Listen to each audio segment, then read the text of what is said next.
tu la media, ok? Allora, buonasera a tutti, compagni e compagni. Il titolo del dibattito è salario, diritti e lavoro. È un tema generale e generico forse per alcuni aspetti, ma noi abbiamo pensato che fosse necessario fare una discussione, insomma, un po' ampia, insomma, ecco, anche perché siamo in una fase particolarmente decisiva, insomma, non solo per quanto riguarda il nostro paese, ma diciamo per l'intero assetto, insomma, degli equilibri e delle economie su scala globale. E naturalmente questo ha importanti ricadute anche nel mondo del lavoro, nella nostra società e su questo, insomma, credo sia importante discutere, anche però anche entrando anche nel merito, insomma, di alcuni aspetti concreti, insomma, della realtà del nostro paese. Si vede, ad esempio, per quanto riguarda la questione salariale, una realtà, insomma, in cui, a differenza degli altri paesi europei, l'Italia ha visto negli ultimi 20 anni cadere di fatto il potere di acquisto dei salari, una perdita del potere di acquisto dei salari reali, e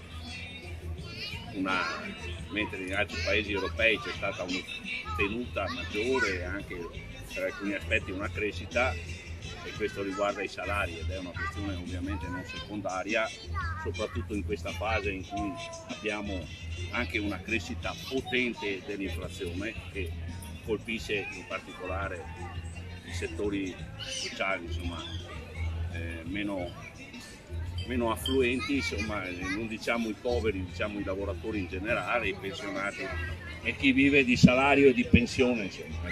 Questa è la sostanza. I consumi di massa rispetto alla media in generale della crescita dell'inflazione hanno, come dire, una crescita più alta, insomma. Poi c'è tutto il tema, anche quello non secondario,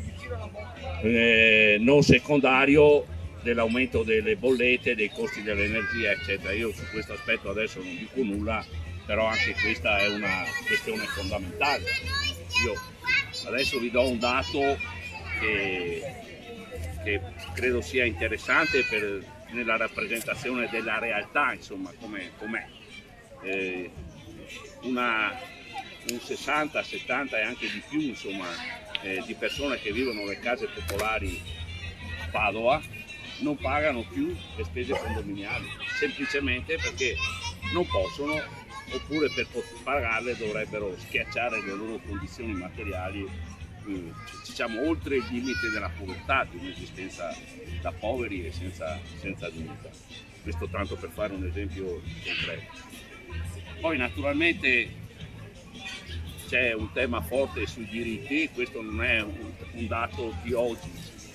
Noi abbiamo avuto progressivamente nel tempo una trasformazione profonda del mercato del lavoro. Oggi ovviamente, e lo vediamo nei fatti, insomma, la condizione di chi lavora o comunque di larghe fasce del mondo del lavoro è sicuramente costretta in una condizione di precarietà e di ricatto insostenibili. Lo vediamo, insomma, abbiamo visto anche vertenze nei nostri territori, insomma, non c'è solo la grafica veneta, c'è stata anche la questione Conti Fusina, c'è stata anche la vicenda della... Scusa un attimo. Prego. Io ho una certa età e anche il mio gusto è... Devo Sto funzionando col microfono. Non so se sia un problema il microfono, mi dicono... No, è il problema tuo, devi tenerlo vicino alla bocca. È un bel problema, va bene, dai, cerco di essere... No, ma hai fatto benissimo.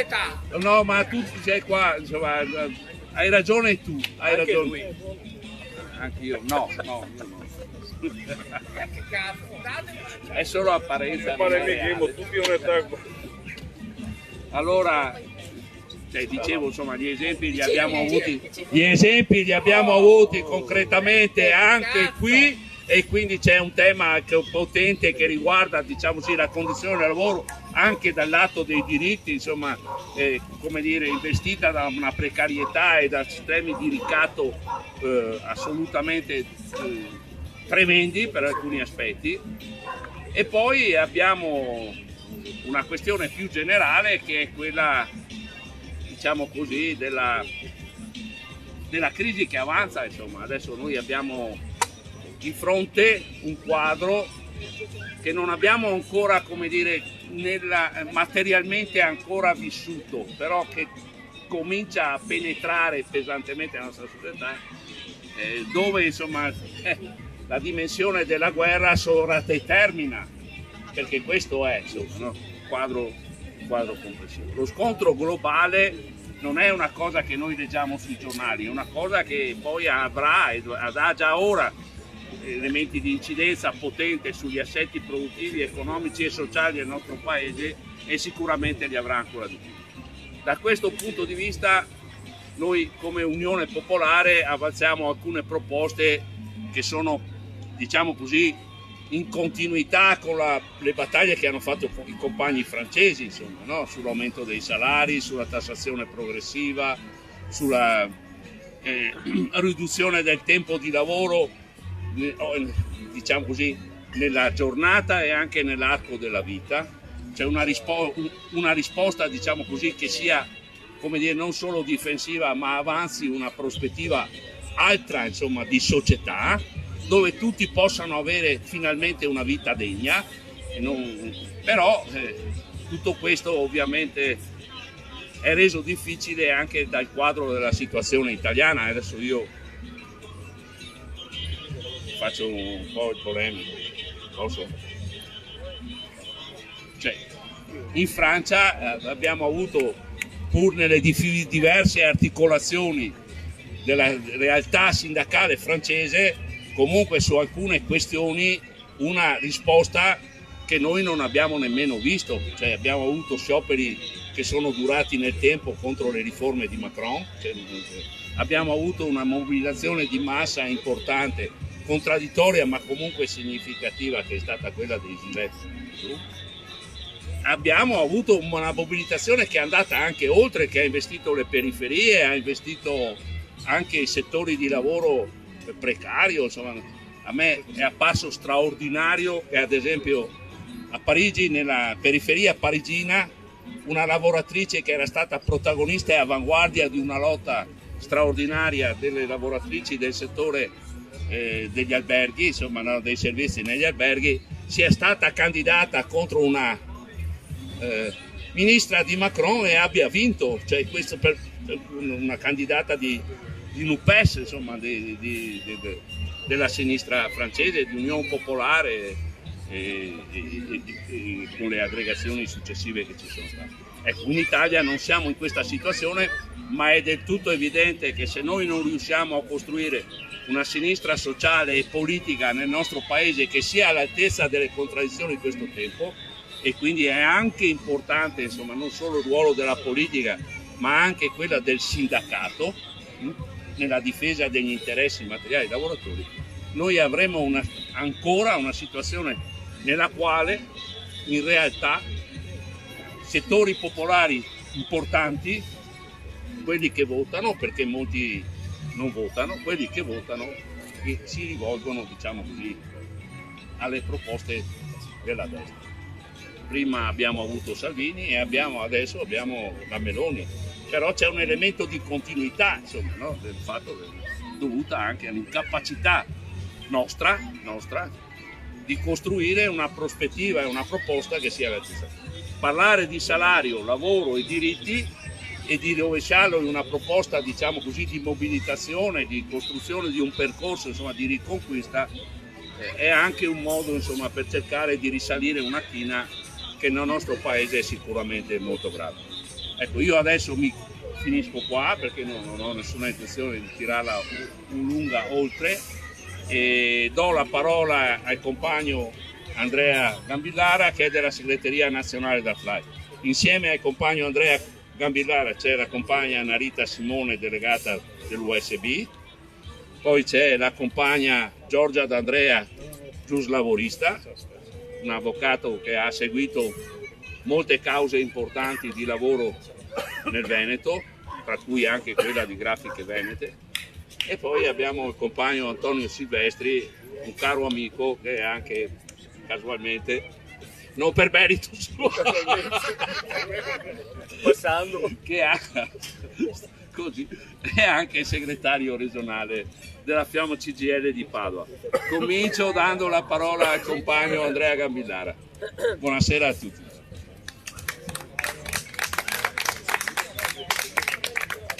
Grazie, buonasera a tutti, grazie per questa occasione di parlare sul tema del lavoro. Mi sembra che il titolo di stasera sia salario, diritti, precarietà, cioè dei temi in un momento come questo, cioè in un cambio in campagna elettorale, sono temi che sono abbastanza trascurati nel dibattito. Penso che il fatto che da un punto di vista di salari l'Italia nell'ultimo decennio sia il fanalino di coda a livello europeo, a livello mondiale, sia un dato di fatto. L'Italia non ha avuto un aumento dei salari, in qualche caso ha avuto anche un arretramento, diversamente da quanto sta accadendo in altri stati, in altri luoghi.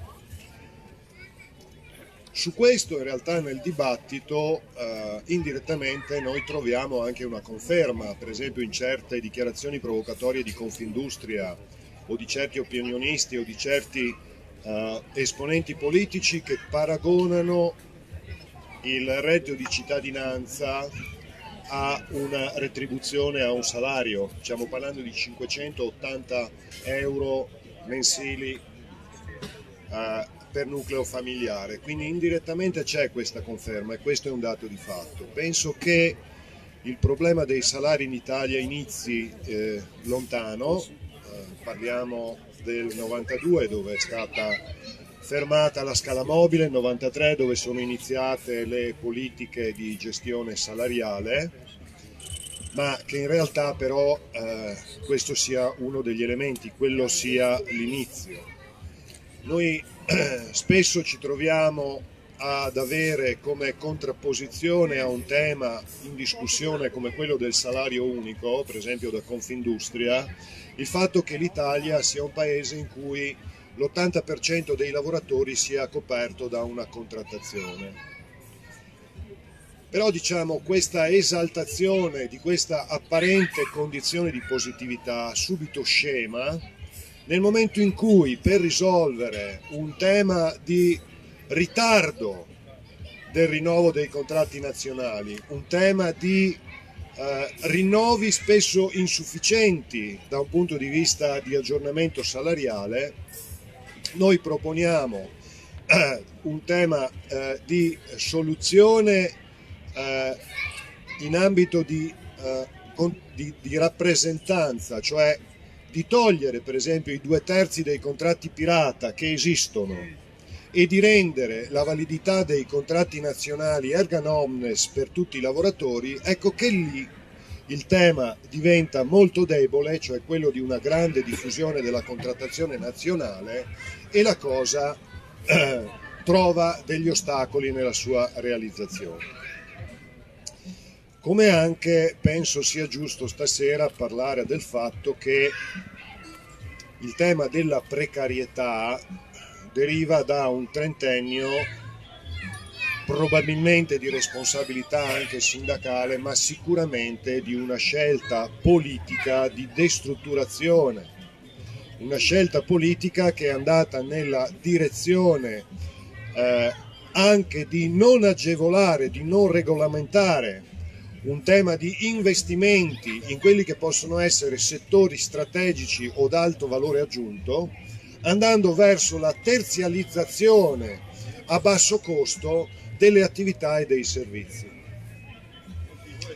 Credo che noi stasera dovremmo discutere del fatto che le responsabilità sono trasversali e che ci portano in una condizione che porta necessariamente il sindacato ma anche alla politica a un momento di svolta e a un momento di cambiamento.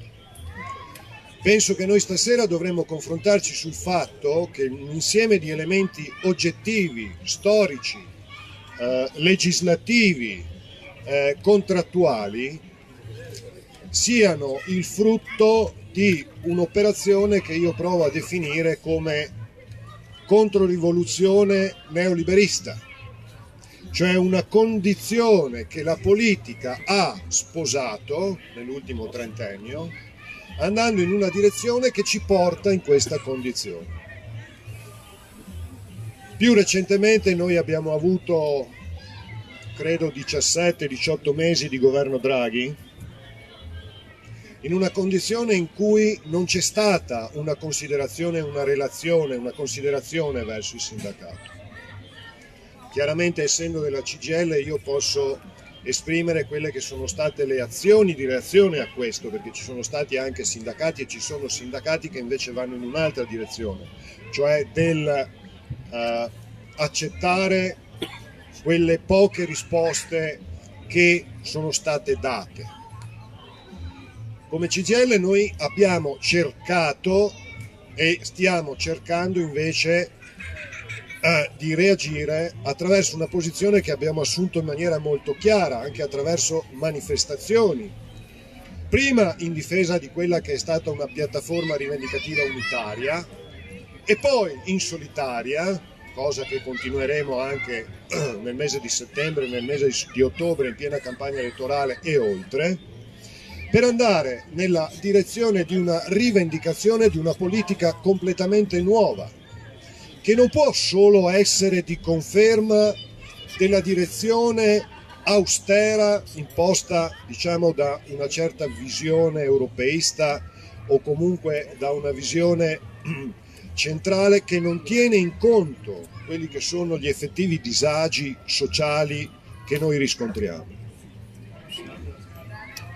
Un altro tema assente, apro una breve parentesi da questo dibattito, e quando è presente è abbastanza anomalo, è quello della guerra, che viene spesso proposta come l'origine anche delle problematiche economiche e sociali che noi oggi vediamo si stanno acuendo, quando invece è una parte del problema, perché noi siamo anche vittime di un meccanismo di speculazione rispetto a quelli che sono anche i beni comuni, a quelli che sono l'energia, a quelli che sono temi che andrebbero, secondo noi, affrontati da un punto di vista completamente diverso.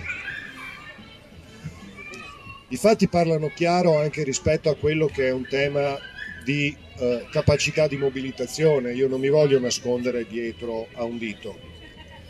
La difficoltà di mobilitazione è stata crescente in questi anni, legata ad aspetti di frammentazione estrema del mondo del lavoro e al fatto che è sempre mancata però anche una vera voce di sinistra all'interno della politica. Io penso che quelli che sono oggi gli attuali trentenni sono vissuti in un clima politico e informativo che ha, diciamo, allontanato la possibilità di conoscere che un'altra realtà è possibile, e questo è il compito che noi abbiamo assunto e che dovremo assumere in maniera ancora più forte, perché quella che è la necessità delle condizioni che stiamo vivendo è quello di vedere una direzione e impegnarci in una direzione che è diversa da quella che ci è stata proposta e che purtroppo ci viene proposta anche in quelli che sono le proposte contrattuali attuali. La realtà molto pratica è che ora ci sono le rivendicazioni attraverso le associazioni delle difficoltà per le aziende di pagare le bollette energetiche. Io vorrei ricordare che gli aumenti delle bollette energetiche per le aziende cominciano ad arrivare ora e che le difficoltà salariali e delle bollette invece per i lavoratori e per i cittadini sono cominciati già da alcuni mesi. Sì, dall'anno scorso, settembre-ottobre. Le paghiamo tutti, no? Le bollette, quindi questa cosa la sappiamo. Credo che i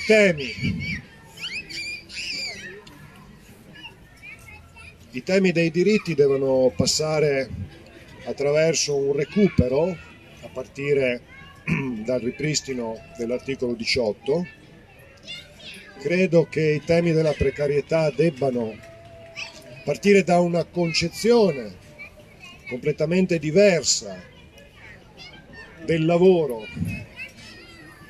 che non può essere visto come fattore produttivo, come elemento di concorrenza al ribasso rispetto alla qualità del lavoro. Ho sentito di sfuggita, perché alcuni dibattiti elettorali non li seguo, ma sembra che da una forza politica come Fratelli d'Italia, su un tema che riguarda la categoria di cui faccio parte, che è il tema dell'agricoltura, una proposta risolutiva in tema di lavoro possa essere il ripristino dei voucher. Ecco, io porto solo questo piccolo esempio per comunicare questa idea, su cui sono anche pronto a confrontarmi, che molto spesso, non solo dall'estrema destra come in questo caso, le proposte che arrivano sul tema del lavoro dichiarano in maniera molto netta che chi le fa non sa assolutamente di che cosa sta parlando. Adesso è complicato spiegare che cosa possa significare una realtà di ripristino dei voucher in un settore com'è quello dell'agricoltura. Però credo che vada ricordato che quella è stata una soluzione che molti hanno considerato importante per avvicinare al lavoro magari i giovani, magari quelle fasce che hanno maggiore difficoltà a trovarlo, quando invece si tratta di una forma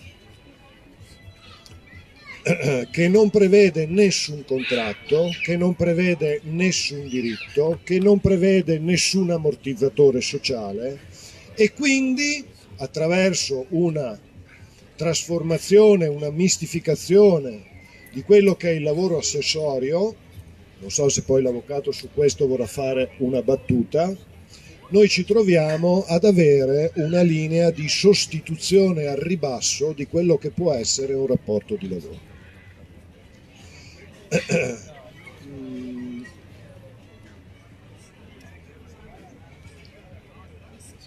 C'è un'altra considerazione che però vorrei fare per completare la battuta iniziale rispetto alla crescente difficoltà di mobilitazione. La destrutturazione del mondo del lavoro in realtà si deve anche considerare rispetto a quella che è una naturale diversità tra i vari settori. Cosa voglio dire? Voglio dire che comunicare, incontrare, costruire una mobilitazione con lavoratori, per esempio nell'industria alimentare, non è la stessa cosa di quello che può essere incontrare, informare, organizzare, per esempio nel nostro settore 20.000 lavoratori del settore della pesca, 79.000 lavoratori della panificazione, 113.000 lavoratori dell'artigianato alimentare, più di 1 milione di lavoratori del settore agricolo. Ecco, io propongo questi temi premettendo che l'analisi consta che la condizione attuale è di estrema gravità e che quella che deve essere un'azione sindacale ma anche politica deve assumere in particolare da questo momento un'accelerazione in una direzione completamente diversa da quella che è stata una scelta politica degli ultimi 30 anni. Grazie.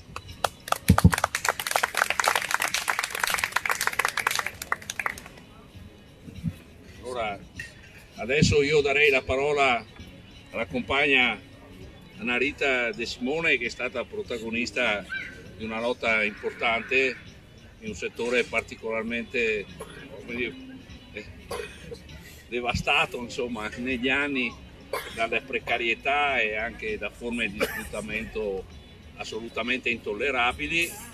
Lei è sicuramente una avanguardia importante di lotta.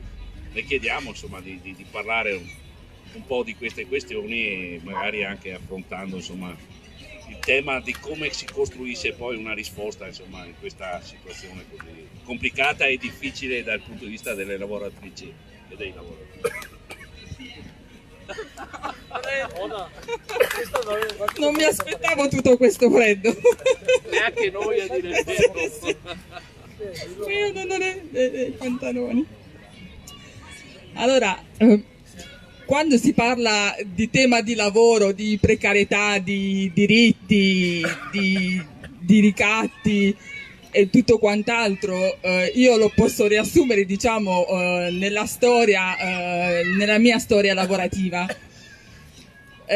Purtroppo è brutto dirlo, ma ho vissuto la parte più brutta del lavoro da sempre. Io sono originaria della Puglia, quindi vengo dal sud. Ho iniziato abbastanza presto a lavorare, all'età di 15 anni, cioè andavo a scuola e poi lavoravo nel periodo estivo, diciamo.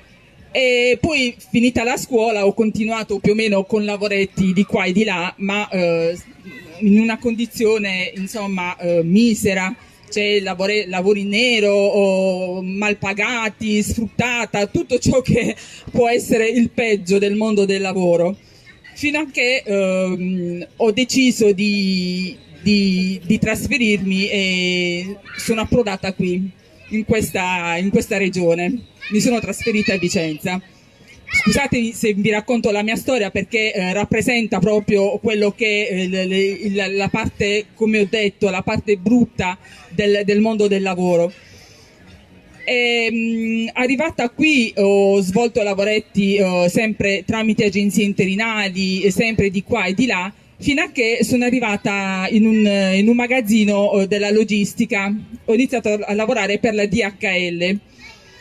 La DHL è una multinazionale grande, potente. Sappiamo che oggi le multinazionali hanno il monopolio dell'economia, hanno il controllo dell'economia. Purtroppo però non è solo questo, non è solo il controllo dell'economia, ma hanno il controllo delle famiglie, delle persone non più viste come risorse, come esseri umani, ma come dei robot che devono muoversi, devono produrre, devono fare profitti solo a queste grandi aziende, a costo di rimetterci la propria salute, di rimetterci la propria famiglia. E infatti, quando sono arrivata in questo posto, mi sono accorta proprio di questa nuova realtà che io prima non avevo mai vissuto, di una multinazionale. E credetemi, la prima cosa, io ricordo i miei primi giorni di lavoro, la prima cosa che era tangibile proprio, si respirava nell'aria, si vedeva, si sentiva, era il caporalato all'interno di quei posti di lavoro, all'interno di quei magazzini. La prima cosa che è stata per me come catapultarmi in un mondo diverso. Sono rimasta quasi scioccata nel vedere come veniva svolto il lavoro, quali trattamenti ricevevano i lavoratori, non considerando il fatto che venivamo sottopagati, c'era assolutamente mancanza di sicurezza. E tutto quello che di negativo poteva esserci in quel magazzino, coperto il lavoro di multinazionale affidato a cooperative che molto probabilmente hanno altri scopi, non voglio dire, però coprono altre attività magari anche illecite. Insomma, ho iniziato da subito le mie lotte, come è stato sempre nel mio essere, da quando ero ragazzina, da quando lottavo già nei tempi quando andavo a scuola, quando lottavo al sud, nei posti lavoravo in nero, mi ribellavo, mi mandavano di qua e di là perché non mi sopportavano. Ovviamente ero la pecora nera in mezzo a tutti, e la stessa cosa ho fatto quando sono arrivata qui, in questo magazzino. Lì sono iniziate le mie lotte, la mia storia sindacale, e lì ho potuto fare qualcosa non solo per me, ma anche per tutti gli altri, per i miei colleghi. Noi abbiamo avuto la forza, con il nostro coraggio, di cambiare la storia di quei magazzini. Noi abbiamo dato veramente una svolta, una dignità a chi lavorava in quei magazzini. Il problema però, adesso devo dirlo, sono rimasta fuori dal lavoro. A novembre purtroppo non ho firmato, c'è stato un passaggio dalla vecchia società alla nuova, come si sono sempre susseguiti i passaggi, ma nell'ultimo sono stata lasciata fuori, quindi senza lavoro. Questo perché, non me ne vogliono i compagni della CGIL, però devo dire la verità anche perché io sono convinta che siano le persone a fare il sindacato, e come dappertutto ci sono persone brave e meno brave, persone oneste e disoneste, dappertutto. Quindi non vuol dire niente, a prescindere dalla sigla sindacale. Ho dovuto come dire, oppormi a un accordo sindacale che mi imponeva. Io avevo aperto un'avvertenza contro il DHL per recuperare il pregresso di tutto quello che ci avevano tolto. Questo accordo invece mi imponeva di chiudere l'avvertenza contro DHL. Io ho mantenuto la schiena dritta, non mi sono fatta prendere dai ricatti, come non mi sono fatta mai né comprare il datore di lavoro né farmi prendere mai dai ricatti. E ho perso il posto di lavoro. Certo, adesso c'è un'avvertenza aperta, adesso vedremo come andrà avanti, come si chiuderà, speriamo bene. Però io non mi sono mai, ho sempre voluto andare avanti, sempre, certo, un po' con la testardaggine, con la determinazione, però è questa testardaggine e determinazione che ci ha dato la possibilità di cambiare gli eventi, di cambiare la storia di quei magazzini. Adesso, quando sento parlare di precarietà, di salari bassi, sì, sono temi di cui si discute sempre, continuamente, però la realtà è che nel concreto non c'è una lotta vera per contrastare questa condizione. Cioè, i sindacati, come diceva anche il compagno prima, non c'è una vera movimentazione, non c'è una lotta, non c'è anche il coraggio di tirare fuori i lavoratori, di lottare. È come se i sindacati si fossero assuefatti a questa condizione. Io ho ancora il coraggio di andare fuori dai cantieri, però questo purtroppo oggi, vuoi per un quadro politico che stiamo vivendo, vuoi per non so se sia una rassegnazione da parte degli altri sindacati, fatto sta che ormai la lotta è diventata un qualcosa da condannare, qualcosa che non si può più fare. Proprio l'altro giorno siamo stati in un magazzino di Verona, eravamo fuori in un'assemblea richiesta al datore di lavoro che ce l'ha concessa ai lavoratori, ed eravamo tutti lì in assemblea. Qualcuno ha chiamato addirittura i carabinieri dicendo che noi stavamo bloccando i lavoratori, non li facevamo entrare al lavoro. Quando sono arrivati ci volevano portare in caserma, stavamo semplicemente facendo un'assemblea, i carabinieri ci volevano portare in caserma. Sono arrivati, sono stati i lavoratori stessi a dire: ma guardate che stiamo facendo una semplice assemblea, niente di che. Questo perché? Perché c'erano lavoratori anche della CIS, della CGIL, e altri sindacati che ci stavano ascoltando, stavamo spiegando come stavano le cose e ci stavano ascoltando. Come è successo anche per i nostri compagni di Piacenza, che sono stati accusati di associazione a delinquere.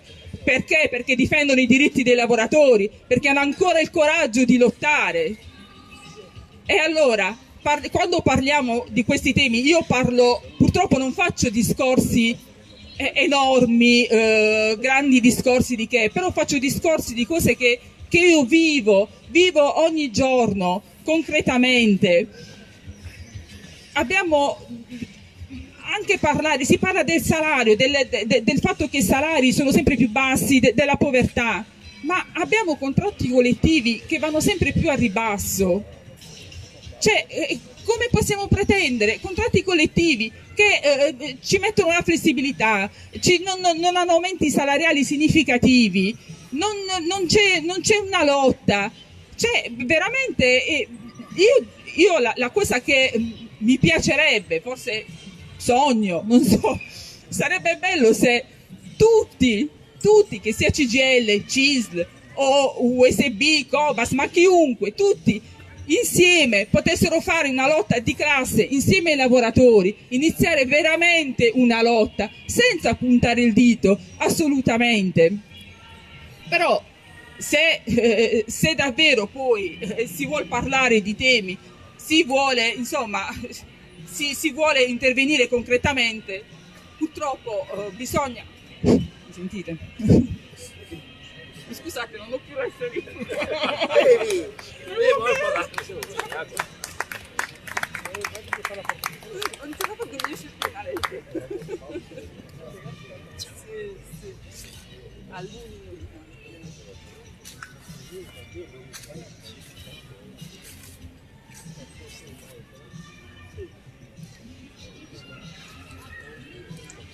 Ce n'è ancora, scusatemi. Questa volta la verso io. No, si sente, sì. Come diceva il compagno della CGIL, anche sono andati a toccare la Costituzione, l'articolo 18, qualcosa per cui non c'è stata veramente, non c'è stata una movimentazione concreta, efficace, forte. L'articolo 18 era la base, la struttura del mondo del lavoro. Cioè, tolto quello, i lavoratori non hanno tutele. Cioè, era il principio. Adesso, ultimamente, addirittura con un decreto legislativo, se non sbaglio, hanno tolto anche la responsabilità solidale nell'ambito del trasporto. Cioè, sempre più a ribasso, sempre meno tutele. Quindi, io la proposta che dovrei fare, dovrei dire ai sindacalisti, a chi segue il mondo del lavoro, di mettersi tutti insieme, di cercare di lottare, ma una vera lotta fatta di lavoratori soprattutto, e di tanto coraggio, perché purtroppo mettersi contro un sistema marcio ci vuole tanto coraggio, ne resti fuori, te ne prendi le conseguenze, anch'io mi sono prese le mie conseguenze, però è necessario se si vuole una vera svolta. Scusatemi, però non ce la faccio più, magari.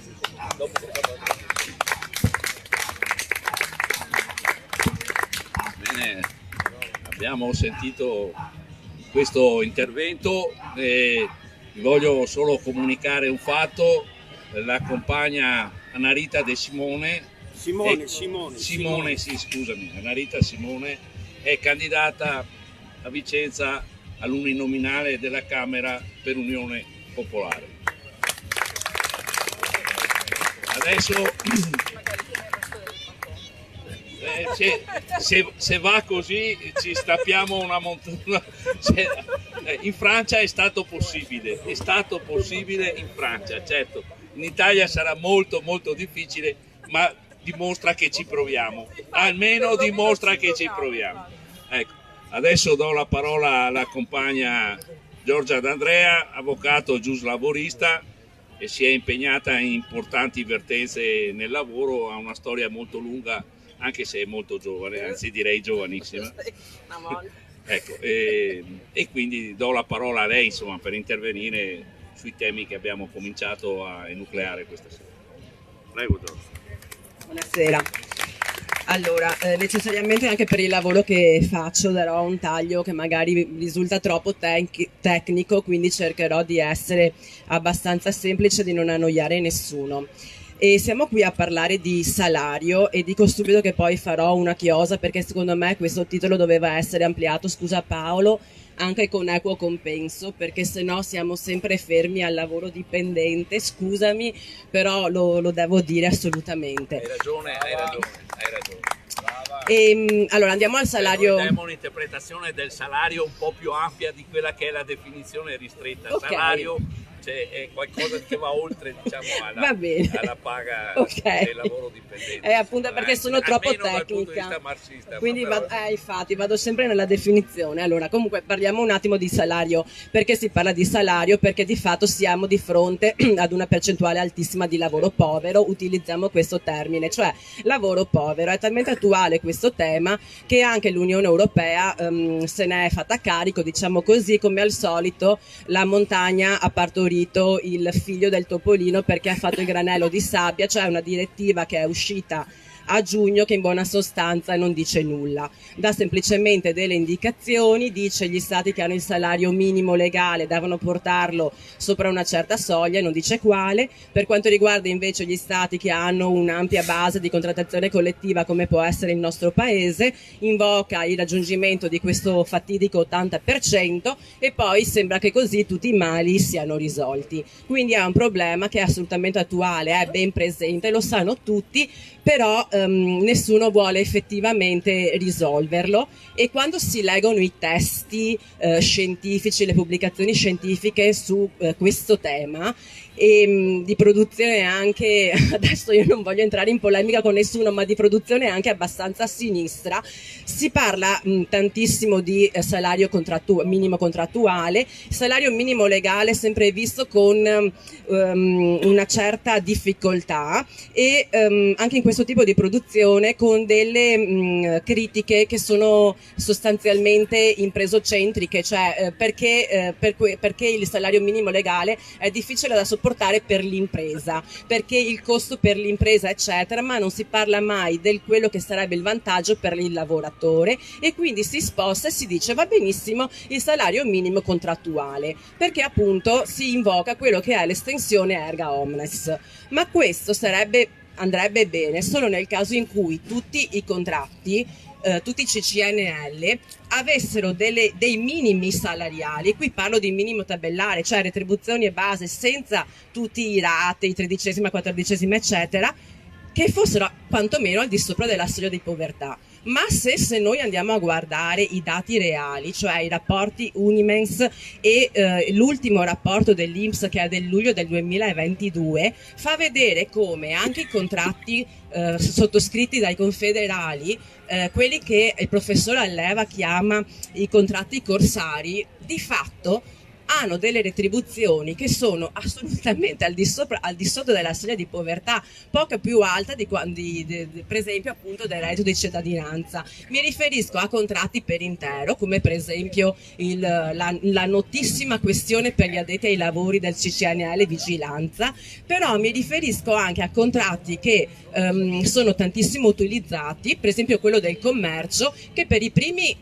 livelli più bassi, i primi 3 livelli più bassi, mettiamola così, ha comunque una paga oraria che è inferiore a quella che adesso viene un po' messa come soglia. Non dico neanche i 9 euro all'ora, ma dico anche gli 8, perché i primi 3 livelli più bassi sono inferiori a 8 euro all'ora. Pertanto anche questa visione della contrattazione collettiva deve essere assolutamente rimodulata, perché in questi termini rischia appunto di avvantaggiare solo una parte di quelli che sono i settori che sono storicamente i più avvantaggiati, la chimica, la metalmeccanica e pochi altri che adesso non mi ricordo, ma tutta una parte importantissima di contrattazione prevede comunque delle retribuzioni che non sono assolutamente cioè che non vanno bene per un lavoratore in questa situazione, con quello che sta avvenendo avanti, qua non mi dilungo, mi riallaccio a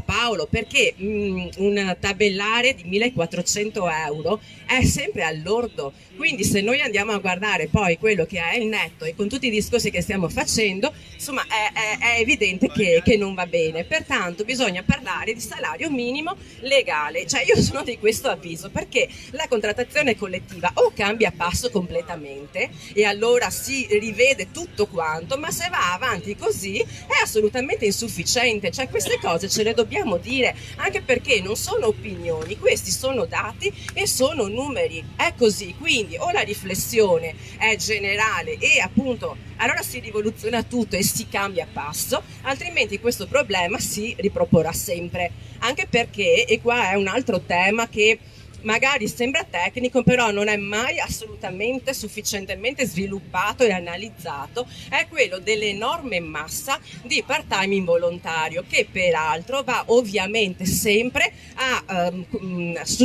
grava sempre su di chi? Sempre sulle donne. E il part-time involontario è il part-time che è sempre ovviamente ad uso e consumo del datore di lavoro, perché poi può chiedere o il supplementare o lo straordinario per aggiungere quando gli va bene le ore che ha bisogno, quando invece non gli va più bene ha quelle ore di part time e basta. E quindi pensiamo a questa contrattazione qua con i part time involontari, stiamo parlando di persone che prendono lavorando 600 euro. Prima Andrea diceva che il reddito di cittadinanza, ma per una famiglia di un componente è 580 euro, perché se invece i componenti sono di più e hanno l'affitto si arriva anche a 780 euro. E quindi io posso anche capire che una persona sinceramente scelga di stare a casa anziché andare a lavorare per 600 euro, mi sembra abbastanza evidente. E qui appunto fa vedere come il salario minimo legale, cioè secondo me è doveroso, cioè io non capisco, cioè le resistenze ovviamente le capisco da un punto di vista politico, sindacale e quant'altro, però da un punto di vista di compagna di una persona di sinistra, radicalmente di sinistra, sono delle criticità che io non posso assolutamente tollerare. Non voglio spingermi oltre, volevo andare un attimo a parlare appunto di equo compenso, perché appunto altrimenti ci limitiamo sempre ad una platea di lavoro dipendente, peraltro esclusi tutte queste cose che ho detto, esclusa il lavoro domestico e il lavoro agricolo, che Andrea lo sa meglio di me, sono i settori dove il lavoro nero e il sommerso c'è proprio la fada maggiore, pertanto la fetta dei lavoratori per quanto riguarda questo discorso di salario è quella che ho appena detto. Parliamo di equo compenso perché a meno che domani appunto non ci sia unione popolare al 100%, ci sono delle forme contrattuali che non sono di lavoro dipendente, che non hanno nessun tipo di tutela, e quindi bisogna parlare di una retribuzione che sia per tutti al di sopra di una certa soglia, perché tutti sono lavoratori, anche chi non ha un contratto dipendente. Se è più difficile pensare appunto ad una retribuzione oraria base eccetera, anche qua poi non voglio aprire grandi discorsi, ma si dovrebbe ampliare anche qua il ragionamento, e bisogna parlare anche di un discorso di redistribuzione di tutto, di ripensare anche ad una fiscalità per questo tipo di lavoratori, perché altrimenti siamo fermi a discorsi che potevamo fare 30 anni fa, cioè queste forme di lavoro ci sono anzi stanno assolutamente incrementando, ci sono delle professionalità che sono così, anche perché le persone che le fanno magari anche le vogliono così, e semplicemente però sono in una lotta assoluta tra vari lavoratori, che è quella che è all'interno della fabbrica, perché cioè non è assolutamente meno dignitosa, e quindi bisogna pensare anche a questi, pensare ad un equo compenso e appunto rivedere un'ottica di distribuzione e di rivedere anche la fiscalità per questo tipo di lavoratori, e anche degli ammortizzatori sociali,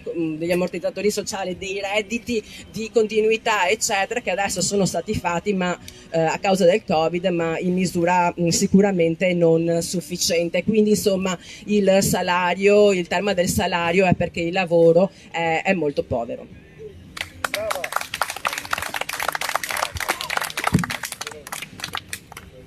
Bene. Adesso ringraziamo Giorgia, che come sempre è puntuale e precisissima.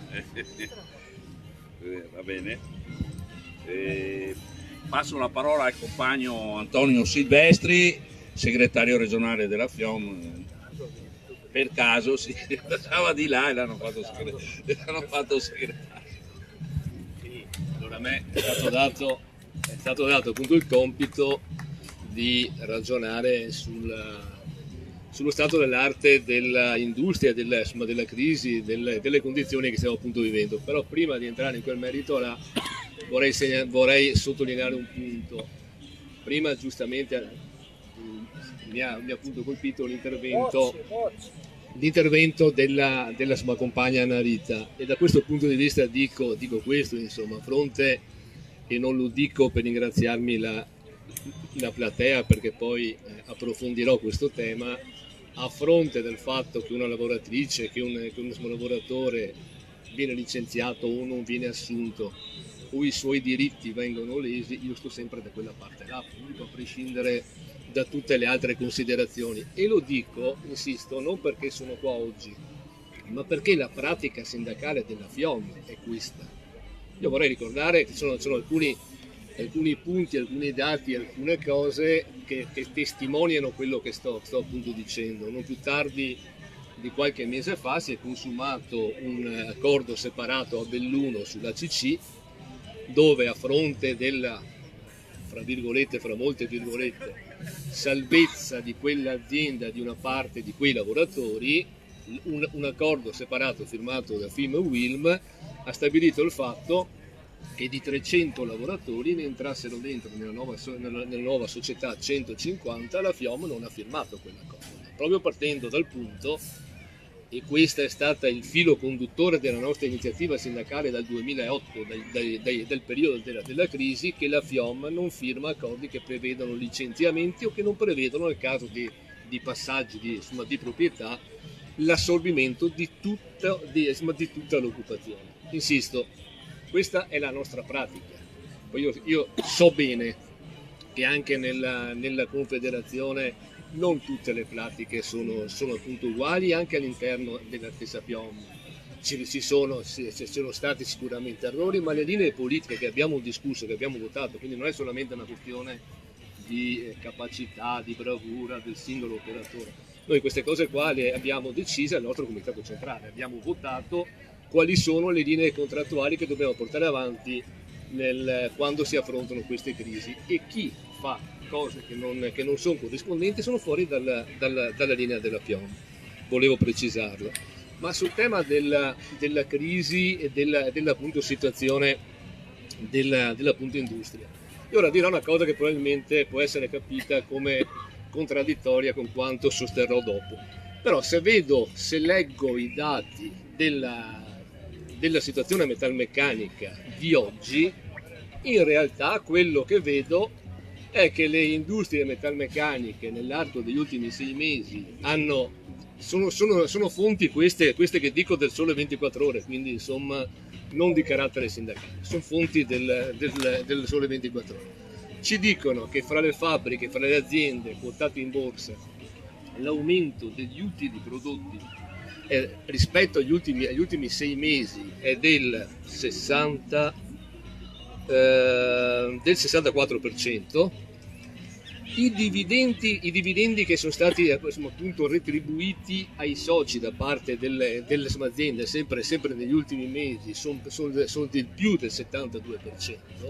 Quindi in realtà la situazione che le aziende stanno vivendo, perlomeno in questa fase, non è poi così drammatica. E vorrei anche precisare un altro punto che non viene sottolineato, che molte delle aziende che oggi sostengono il fatto che i costi energetici sono pesantissimi e per cui insistono anche con il governo richiedendo aiuti, in realtà molte di queste hanno già sottoscritto contratti sull'erogazione dell'appunto energia da diverso tempo, da anni, e questi contratti sono lunghi e scadono fra 1 anno o 2 anni, e quei contratti prevedono che il costo della corrente, del gas eccetera sono dell'appunto entità nel momento in cui sono stati sottoscritti, quindi molto minori rispetto ad oggi, per cui siamo su una fase in cui assieme alle crisi che ci sono, perché so benissimo che le aziende energivore, le fonderie, le smacellerie, invece per loro natura,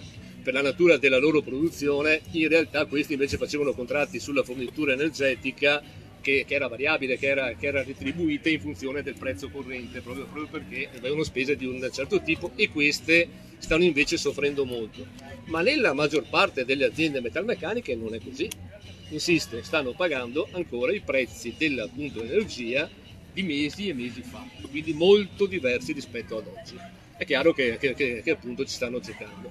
Quando dico questo, ho la consapevolezza però che questa situazione non è quella che poi reggerà, nel senso, è ovvio che l'aumento dei consumi energetici e tutti i temi che ora proverò appunto approfondire in maniera sintetica si scaricheranno comunque sui costi delle aziende, però dovremo partire da un elemento, che innanzitutto la crisi oggi la stiamo pagando noi.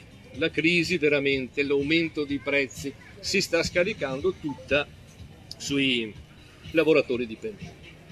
Noi perché siamo preoccupati? Quindi se dico che oggi la situazione è questa e contemporaneamente però dico che siamo preoccupati per il prossimo futuro, è perché le cose che stanno appunto avvenendo e si stanno sommando ci stanno descrivendo una situazione complicatissima e preoccupante. Insomma, credo che le questioni che abbiamo vissuto nell'arco degli ultimi anni, insomma, noi veniamo da una pandemia che già di per sé, insomma, aveva inciso molto sull'economia, sulla produzione, su tanti aspetti, ovviamente sull'aspetto sociale, sull'aspetto sanitario, ma anche ovviamente dal punto di vista economico, dal punto di vista produttivo.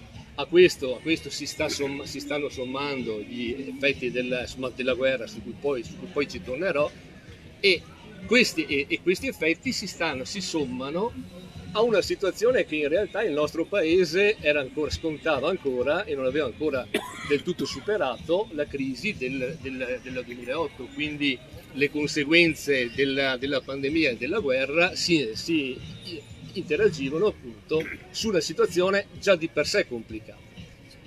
E oggi stiamo appunto assistendo alla sofferenza di interi settori che diventerà nel prossimo futuro, temiamo, sempre più complicata, e penso per il settore metalmeccanico, oltre il settore siderurgico, che come dicevo prima è l'unico settore che veramente oggi sta già soffrendo, e vorrei ricordare che dal settore siderurgico in realtà poi dipende molto l'attività produttiva di tutti gli altri settori, nel senso l'appunto siderurgia sta a monte del processo produttivo, quindi quando gli impianti siderurgici si fermano, poi a stretto giro appunto di posta si fermano anche gli altri, quindi già questo ci sta preoccupando. Poi c'è il tema che dura da tanto tempo, che oggi la crisi appunto energetica sta appunto approfondendo, che è quello dell'automotive. E anche qua noi in Veneto pensiamo, il settore dell'automotive viene poco considerato perché in realtà non produciamo direttamente automezzi e quant'altro, però secondo i nostri dati in realtà ci sono 70.000 lavoratori che in quel settore in Veneto stanno appunto operando, che non sono tutti metalmeccanici, ci sono metalmeccanici, ci sono chimici, ci sono quelli del commercio che poi fanno la parte vendita. Stiamo comunque parlando di un appunto settore che riguarda 70.000 persone, quindi che ha un interesse e una propria importanza molto forte anche appunto in Veneto. E da questo punto di vista è chiaro che le necessarie transizioni ecologiche, che le necessarie transizioni digitali stanno ristrutturando quel appunto settore. Ed è assolutamente vero, lo stiamo appunto vivendo, che il nostro paese da anni, da questo punto di vista, politica industriale, non solo sull'automotive ma su tutta l'industria, non ne ha mai assunte. Tanto per essere chiari, voi appunto sapete che le decisioni europee, che condividiamo in pieno, sono quelle che entro il 2035, entro il 2035 non si potrà più produrre motori endotermici. Dal 2035 in poi non appunto sarà più possibile produrli. Bene, un governo normale, un paese appena normale dovrebbe quindi attrezzarsi e quindi sviluppare una serie di politiche industriali per ovviare a questo problema. Io penso, cioè, i dati ci dicono appunto che il comparto dell'automotive è un comparto importantissimo per il Veneto sicuramente, ma per l'intero paese. In realtà abbiamo visto i vari governi che si sono succeduti, e in particolare devo dire il governo dei cosiddetti migliori, da questo punto di vista non ha fatto assolutamente nulla.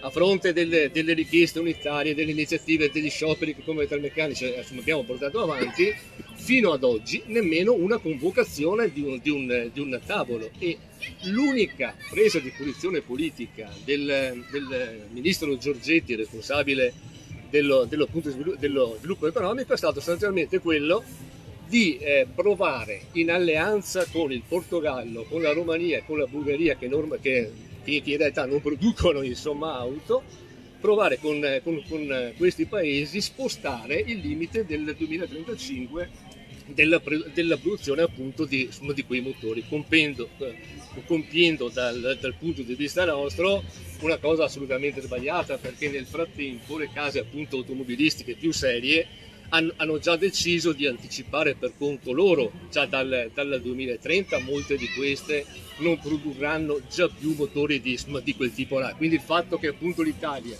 non mette in piedi nessuna idea di politica industriale e semplicemente pensi di rinviare una data improrogabile, insomma la dice molto. Insomma, a fronte di questo noi abbiamo sostenuto e continuiamo appunto a sostenere che siano necessari, che per intervenire sul smalavoro siano necessarie le politiche, dalle politiche industriali alle politiche salariali, alle politiche sui diritti, perché se è vero che la crisi sta venendo avanti e riguarderà, insisto, moltissimi lavoratori, riguarderà moltissimi metalmeccanici, la crisi si appunto inserisce in ogni caso sulla situazione, sulle condizioni dei lavoratori, che già di per sé sono assolutamente drammatiche. Vedo che già negli interventi che mi hanno preceduto, insomma, sono già emerse con insomma, forza alcuni appunto elementi, dalla precarietà, dalla appunto insicurezza sul lavoro. Io dico che uno dei elementi che caratterizzano il lavoro nel nostro paese, che sono un elemento, come posso dire, quasi un indicatore delle condizioni del nostro lavoro, questo del lavoro nel nostro paese, insomma, se c'è un indicatore è quello proprio dell'insicurezza sul lavoro. Insomma, non passa giorno che non registriamo purtroppo morti o infortuni gravissimi nel nostro paese. Anche oggi, insomma, un lavoratore di Cremona di 31 anni è morto sul smalavoro, schiacciato da una lastra di cemento. E se penso, insisto, a come definire la condizione lavorativa del nostro paese, parto proprio da questo appunto elemento. E anche qua ci sono, come posso dire, ci sono gli stessi termini che poi confondono, che poi insomma sono strumentali al fatto che gli infortuni sul lavoro, che l'insicurezza passi quasi come un elemento normale. Se appunto ci pensiamo, definiamo tutti, comprendo io, l'infortunio o l'incidente sul lavoro. Pensiamoci un attimo. Infortunio significa, insomma, hai poca fortuna, sei stato sfortunato, se ti fai male, se muori sul lavoro, non è colpa, non ci sono responsabilità di altri, è semplicemente che sei stato sfigato. L'incidente è una cosa che non è prevedibile, è toccato a te. E invece non è così, no? Anzi, se dovessimo ragionare, se dovessimo approfondire questo appunto elemento, ho visto che sul programma di Unione Popolare si appunto rivendica l'assunzione di ispettori, cosa sacrosanta, però l'elemento vero per intervenire sulla sicurezza del lavoro è la lotta alla precarietà, perché non c'è ombra di dubbio, guardate, che quelli maggiormente esposti al rischio della vita e al rischio della propria sicurezza siano proprio i lavoratori precari.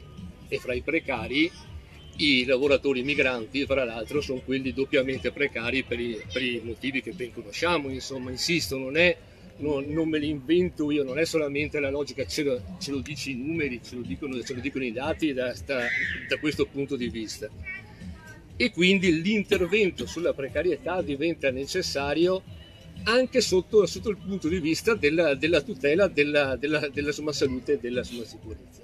E guardate, questa cosa qua però, io la dico sempre e non è un modo per deresponsabilizzare il sindacato nazionale, piuttosto che la sicurezza. C'è un altro dato che credo che sulla sicurezza sia un dato da appunto considerare. Gli incidenti mortali avvengono molto meno nelle aziende in cui il sindacato c'è, per un motivo semplice e banale, che nelle aziende il suo sindacato cerca, con le proprie difficoltà, con tutto quello che appunto è stato detto, cerca di fare appunto rispettare i diritti partendo dall'appunto sicurezza. Quindi un primo elemento sarebbe quello di ricostituire all'interno delle appunto aziende rapporti di forza tali da poter pretendere che la sicurezza venga appunto rispettata, e questo credo che sia uno dei temi, insomma, assolutamente importanti. L'altro aspetto, perché poi è tutto un po' collegato, se ci pensiamo, sei sotto ricatto perché sei precario, sei sotto ricatto perché sei migrante, sei sotto ricatto, sei un basso salario perché in cambio di qualcosa di più sono disponibile a fare qualsiasi cosa, è chiaro anche questo.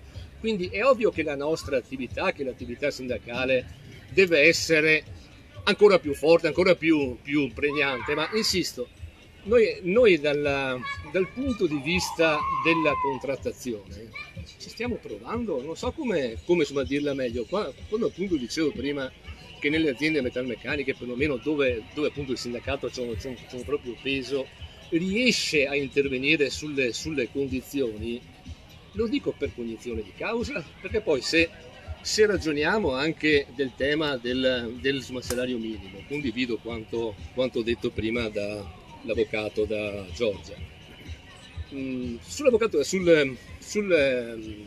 salario minimo, è vero, non lo possiamo ridurre solo con il tema della contrattazione nazionale. C'è la qualità della contrattazione nazionale che la pesa. Se penso al contratto nazionale metalmeccanico, in realtà la categoria più bassa in ogni caso garantisce comunque una media oraria più alta rispetto alla proposta di legge dei 9 euro. Però c'è un altro punto che credo sia necessario discutere, su cui discutere e ragionare, che è l'illegalità, che è dilagante. In Fincantieri, che è l'azienda più grande del Veneto, lavorano 5.000 lavoratori. Dentro a quel cantiere di Porto Marghera c'erano 5.000 lavoratori. Di questi 5.000, 1.000 sono lavoratori diretti, 4.000 sono degli appalti. Tutti quei lavoratori, tutti 5.000, applicano il contratto della sua industria metalmeccanica. Quindi in teoria, passasse una legge, qualsiasi legge sul salario minimo, in teoria quelli non sarebbero toccati, perché formalmente tutti hanno un salario orario che grosso modo si attesta intorno ai 12-13. Il punto vero è che fra i 4.000 lavoratori degli appalti, e qui torniamo sempre sul tema appalti, sui 4.000 lavoratori degli appalti il meccanismo della paga globale, quindi l'illegalità, determina il fatto che tu ti trovi con una busta paga in cui vedi che la paga oraria è ben oltre il salario minimo. La paga vera è 4-5 euro quando tutto va bene, con tutto compreso, con tutto compreso. In quella realtà poi c'è appunto l'illegalità che regna sovrana, perché per garantire un contesto che ha queste caratteristiche servono tante cose, ma serve soprattutto un controllo anche militare, una violenza tale da garantire l'omertà, da garantire appunto l'impunità per quelli che esercitano questo. In Fincantieri, tanto per ragionare sulle pratiche sindacali, in Fincantieri, se oggi c'è una indagine che è appunto arrivata fino al rinvio a giudizio del direttore di produzione, quindi il dio del cantiere, quello che tutto governa, del direttore del cantiere, della Fincantieri, del numero 2 dell'ex direttore generale, dell'ex presidente del gruppo Fincantieri. Beh, quella cosa qua, se c'è, è perché l'abbiamo avviata noi come FIOM, portando una denuncia assolutamente articolata, e me la ricordo benissimo perché ho contribuito anche a quel lavoro là, in cui abbiamo consegnato il 23 dicembre di diversi anni fa alla Guardia di Finanza e ai carabinieri migliaia di buste paga che testimoniavano come si applicava la paga globale. Ma lo stesso lo abbiamo fatto con la lotta, con le avvertenze sul caso che veniva citato anche da Paolo prima su Grafica Veneta, dove che dentro la FIOM in contraparte c'era. Allora, questo per dire cosa? Che non è che le questioni di carattere generali le risolvi con la bacchetta magica, con un sciopero generale in più. Io sono uno di quelli convinti che la situazione che stiamo vivendo ora necessiterebbe 10 scioperi generali. Ma non è che appunto risolvi così. Riesci appunto a intervenire con la pratica sindacale, con la contrattazione che quotidianamente eserciti, e lo so che è parziale perché contratti dove sei dentro e sei dentro su una parte residuale delle fabbriche. Ma se non parti da là, dove che hai la possibilità concreta di cambiare le cose, è difficile che fare qualsiasi altro ragionamento. Io vorrei ricordare che lo stesso articolo 18, ma tutto il diritto del lavoro, in realtà nasce concretamente dalle contrattazioni che prima si erano consumate, che prima avevano appunto prodotto risultati che poi erano stati appunto concretizzati con le leggi. Per cui, insisto, noi oggi siamo su una fase che è complicatissima, che ha tante complicazioni. Se fossimo su un mondo diverso, se veramente fossimo su una società che tutti noi credo che siamo qui presenti auspichiamo, non correremmo il pericolo concreto di trovarsi al centenario della marcia su Roma un presidente del Consiglio che è dichiaratamente fascista da questo punto di vista. Quindi capisco che non siamo in quelle condizioni là. Ma allora com'è che facciamo ripartire? Insisto, per me ripartiamo con le pratiche. Si appunto si riparte con la pratica contrattuale, si riparte con le avvertenze. Però guardate che non è vero che non si fanno gli scioperi. Non è vero che non si fanno gli scioperi. Noi parlo sempre dell'esperienza metalmeccanica, ma anche in questi giorni i metalmeccanici scioperano, e scioperano per gli stessi temi che stiamo discutendo ora. Per il rinnovo del contratto, che significa mettere soldi in busta paga sui bassi salari, scioperano per la difesa del posto di lavoro. Domani c'è una grande manifestazione a Trieste per quanto riguarda la Varsila, scioperiamo per i diritti contro appunto licenziamenti, e questa è la nostra pratica appunto quotidiana. Poi insisto e chiudo veramente. Noi dobbiamo ragionare, io sono appunto un sindacalista, e quindi quando parlo dello sciopero parlo con la convinzione, con l'importanza e con il significato che il sciopero dovrebbe avere per tutti noi, cioè come uno strumento importantissimo che deve appunto riuscire. E quindi bisogna farlo costruendo i rapporti di forza, che oggi, insisto, lo dico e non ne sono mica appunto contento. Oggi i rapporti di forza sono proprio complicati da costruire, e lo dico io che sono della FIOM, e che insisto che ogni giorno nelle fabbriche ci siamo. Noi anche durante il periodo del lockdown nel 2020 abbiamo firmato un protocollo con la Federmeccanica che ci permetteva di continuare a tenere appunto le assemblee e la normale attività sindacale nelle fabbriche, e ce lo siamo conquistati questa cosa qua. con iniziative di sciopero che abbiamo prodotto su una fase che era complicatissima.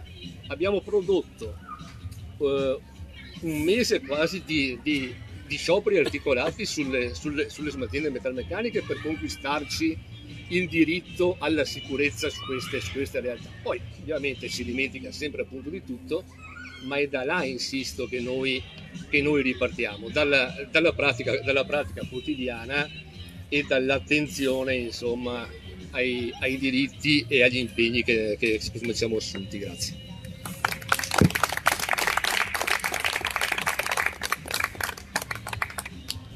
Naturalmente ringraziamo il compagno Antonio per il lungo, appassionato e articolato.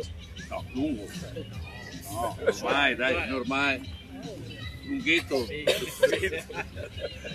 Ma giustamente, nel senso che i temi andavano coerentemente sviluppati e tenuti insieme. Adesso procediamo così, tenendo conto anche che c'è un'unità pazzesca. Io proporrei se ci sono interventi o domande, di farle in tempi molto, molto brevi, permettendo eventualmente ai nostri relatori di fare un ulteriore giro di interventi e poi insomma chiudiamo, perché nonostante la nostra determinazione e volontà di approfondire alcune questioni, le condizioni insomma non sono le migliori. Intanto, se c'è qualcuno che vuole fare una domanda, vuole fare un breve intervento, allora 1, 2, prego.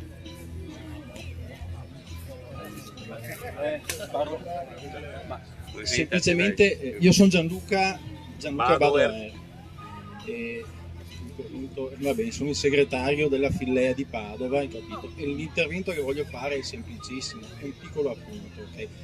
Sono stati toccati tantissimi argomenti che vanno dal lavoro alla condizione politica, ma io mi fermo un pochino prima, mi fermo alla questione salariale. Guardate che a mio avviso tu non puoi recuperare una condizione salariale dignitosa se non metti insieme una condizione di lavoro di qualità. Se tu non parti da quella che è la condizione materiale e non ripristini la condizione materiale del lavoro, non arriverai mai a recuperare una condizione salariale, capito, dignitosa, perché il primo punto è quello. Non ci possono essere lavoratori in fonderia che fanno 10 ore al giorno, 5 turni di notte consecutivi, capito? Bisogna assolutamente partire dalla riduzione dagli orari e creare una condizione proprio di dignità. Quando tu risolvi questa questione recuperi anche la condizione economica, se no praticamente facciamo un ragionamento che è totalmente muto. Non è solo una questione di salario in questo paese che è arretrato da questo punto di vista, ma è proprio la condizione generalizzata, una condizione proprio materiale. Va recuperata totalmente questa condizione per dare dignità al lavoro e alle persone e ai lavoratori. Se non lo facciamo, faremo una cosa proprio mutilata. La condizione materiale va recuperata e di conseguenza la condizione economico-salariale. Bene, ci sono 18 milioni di lavoratori dipendenti in Italia, 4 milioni di lavoratori in nero. 4 milioni sono i lavoratori in nero in questo paese ed è una condizione totalmente accettata e tollerata ed è quasi considerato come un lavoro regolarizzato, il lavoro nero. Perché tu non riesci come Stato a dare un'alternativa che sta dentro a quello che stabilisce l'articolo 1 della Costituzione e di conseguenza sta cosa è tollerata per in qualche modo assorbire un dissenso sociale. Mi fermo perché però alla fine l'importante è che se ne discuta e se ne faccia dibattito, perché altrimenti, bene, 2 secondi, edilizia. Il numero di dipendenti di un'impresa, il medio di dipendenti delle imprese italiane è di 1,7. Se vogliamo partire dalla mobilitazione, perché sennò bisogna non generalizzando, conoscere e tenere assieme tutto il sistema. Bene, il 60% sono migranti, con tutto rispetto. Bene. Sapete che cosa vuol dire mobilitare e recuperare tutti i lavoratori, capito, di imprese formate da 1,7 dipendenti? C'è un grande lavoro da fare, compagni.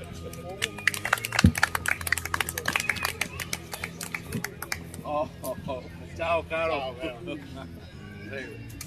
Sì, mi è venuta voglia di intervenire Sono l'ex segretario della fila di Padova.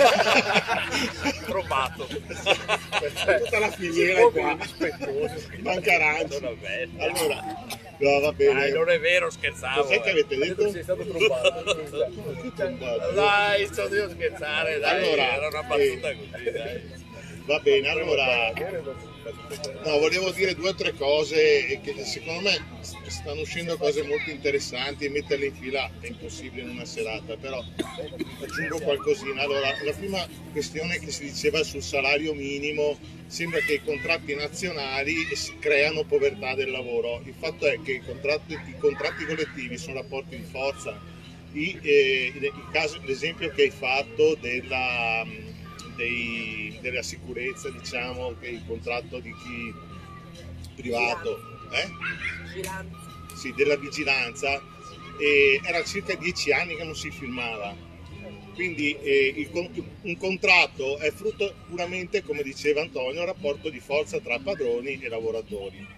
Dopodiché c'è la questione del salario minimo, di una legge che ci vuole in un certo modo, però attenzione, perché se estremizziamo, se la contrattazione collettiva serve poco, ma mi tutela di più un salario minimo per legge, questo è per legge, cioè oggi c'è un governo, domani ce n'è un altro, c'è Orban che ha appena approvato regole molto dure per i lavoratori, quindi la questione è un po' più complicata e bisogna trovare modo di trovare insieme. Dopodiché c'è anche la questione politica, cioè è vero che ripartiamo dalla contrattazione, dall'attività sindacale, eccetera, che stiamo discutendo qua, ma dopo c'è anche la questione del contesto politico, di chi governa, di chi ti approva le leggi, cioè l'articolo 18, Antonio l'ha detto, è stato conquistato con i contratti, con le lotte, dopo è diventata legge.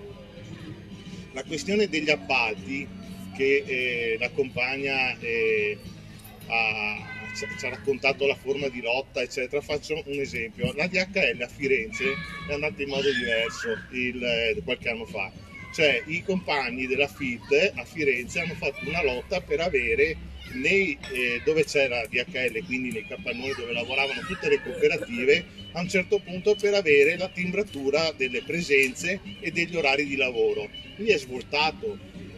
Cioè lì è emerso che chi lavorava per le cooperative faceva 10-11 ore, eccetera, non aveva i livelli adeguati, le buste paga non erano giuste e si è regolarizzata la situazione, è migliorata nettamente. Qual è un problema che abbiamo in Italia? La questione degli appalti, quindi appalti Fincantieri, appalti alle cooperative, appalti e subappalti in edilizia. Qua, ad esempio, un passaggio che è stato fatto un anno fa è che negli appalti pubblici per legge si è posta la condizione che se si subappalta, i lavoratori delle imprese in subappalto devono avere non lo stesso contratto nazionale solamente, ma devono avere la stessa retribuzione e gli stessi diritti dei lavoratori dell'impresa appaltatrice principale. Ora la discussione della CGIL e che si stava, diciamo, avviando in questi mesi era quella di allargare questa norma anche agli appalti privati, perché allora è lì dove attraverso un controllo che puoi fare come si sta lavorando nel luogo, il diritto di chi lavora non è diverso dal diritto del dipendente DHL o del dipendente Fincantieri, ma è per legge. Quindi le leggi come si fanno? E siamo qua in un dibattito, no, per le elezioni, si vincono le elezioni, cioè o si pesa, non dico prendere la maggioranza, o si pesa o si riesce ad avere la forza in Parlamento, quindi con un consenso esterno, eccetera, per far passare le leggi. Quindi tutto questo filone di ragionamento secondo me si tiene, ma teniamolo ben presente che anche là è facile, cioè tra di noi la pensiamo più o meno nello stesso modo, condividiamo la visione, eccetera, ma dopo bisogna, per fare le lotte sindacali, come si diceva prima, bisogna avere i lavoratori dietro e bisogna avere, diciamo, una massa che ti sostiene, e per quanto riguarda le conquiste a livello politico bisogna avere una massa di elettori. Se non abbiamo gli elettori, se non abbiamo un peso all'interno del Parlamento dove si approvano le leggi o di influire perlomeno sul governo, noi non avevamo la legge sul caporalato, cioè la 199 è stata una conquista che è partita dalle lotte e che però è arrivata in Parlamento e è stata approvata la legge. E chi ci andrà a governare non la pensa così. cioè proprio è un'altra visione completa, quindi diciamo la discussione oggi stasera è molto interessante, però secondo me converrebbe provare magari a approfondire, aprire anche un po' più di dialoghi trasversali, anche forse dentro alla città che frequento meno.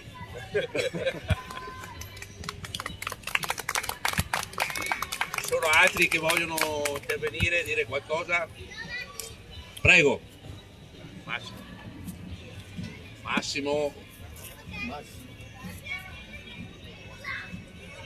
Occhio che te me ne baldi tutto. Allora, Massimo D'Angelo, USB Vicenza Veneto.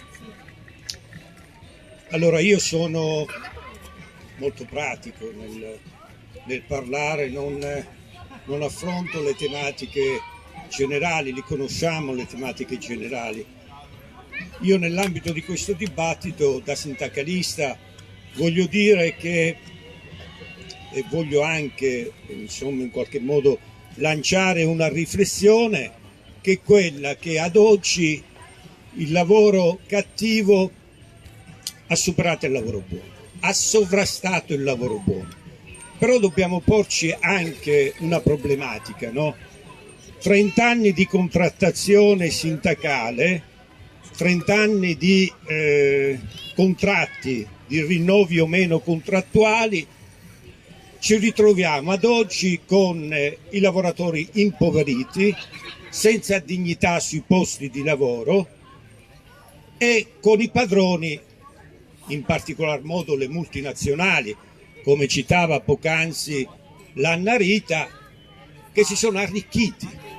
Guardate che le grandi multinazionali della logistica, quelli del pacco che si muove, da Amazon a DHL, a GLS, a TNT, a Fedit, hanno fatto profitti a 2, 3, 4 cifre, no?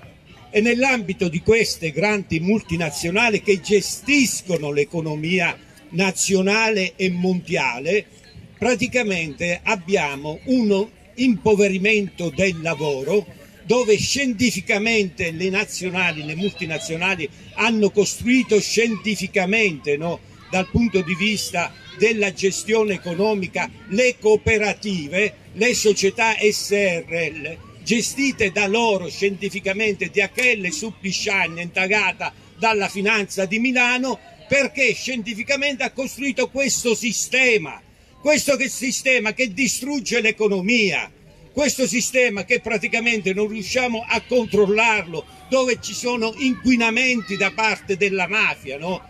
Quindi noi dobbiamo ogni giorno far fronte, come diceva il compagno, no? Dobbiamo partire praticamente dal controllo, dalla lotta, da dove siamo dentro, da dove entriamo, dai cantieri, dalle fabbriche, no? Ed è questa l'unica modalità di far sindacato oggi, è di poter cambiare il mondo del lavoro, al di là poi delle leggi, della politica, dei tempi che hanno le leggi e la politica. E io dico che in questo momento bisogna essere conflittuali, e noi lo siamo conflittuali, anche se non siamo firmatari del contratto collettivo nazionale di lavoro, siamo davanti ai cantieri. E quando, scusatemi compagni, e quando CGIL, CISL e Guilli non ci vogliono far sedere ai tavoli, come è successo 3 giorni fa a Nogarole Rocche, in un cantiere di Armani con 500 lavoratori, dove l'azienda ci ha chiamati al tavolo, ma CGIL, CISL e Guilli ha detto noi non vogliamo dialogare con loro, e noi lì ci siamo, abbiamo 200 iscritti. Cioè, allora diciamocele come stanno le cose. Io, e questo mi riferisco anche al compagno della Fiemme, che avete una coscienza diversa, non voglio polemizzare, ma la realtà dei fatti è questa, no? E noi diciamo uniamoci, stiamo insieme, lottiamo insieme, perché non ci volete ai tavoli, anche se non firmatari dei contratti? E anche se siamo rappresentati in quell'azienda dai lavoratori, perché i lavoratori ci vogliono. Allora io dico, cerchiamo un po' di cambiare, cerchiamo un po' di trovare, come diceva l'Anna Rita, che ha pagato sulla sua pelle, e io sono il compagno sindacale, perché l'ho accompagnata, non il compagno, il marito è lì, il compagno sindacale di questa grande avventura, licenziata purtroppo dal sindacato. Il sindacato deve difendere i lavoratori, non i padroni. Cioè io non vado praticamente a stipulare un accordo, e lo dico al compagno della Fiommi che approfondiate queste situazioni qua. Abbiamo anche scritto a Lantini rispetto a questa storia qua. Io non vado a porre a 300-400 lavoratori in un cantiere un obbligo di firmare un verbale di conciliazione tombale. Qui siamo dei tecnici e ci capiamo, e se non firmi non passi. Se non firmi in quel cambio d'appalto non passi nell'altra azienda. Io sindacato ho imposto questo perché quel tombale puliva di milioni di euro la DHL. Questa compagnia insieme ad altre 7 compagne avevano una vertenza di circa 1 milione di euro e non hanno voluto firmare e sono rimasti fuori. Il sindacato li ha licenziati e questo è il problema. E quindi il coraggio di queste 7 donne che sono diventate le donne praticamente, sono diventate un buon esempio a livello nazionale, perché questa storia ha preso praticamente, ha una visione nazionale. Donna con 3 bambini adolescenti, con un marito precario, cioè queste cose non si fanno. Allora il sindacato bisogna che riniziamo a fare i sindacalisti. Non dobbiamo essere braccio operativo delle aziende, le aziende ne hanno fatto profitto. Sindacalisti e difendere i lavoratori, scusatemi dello sfogo.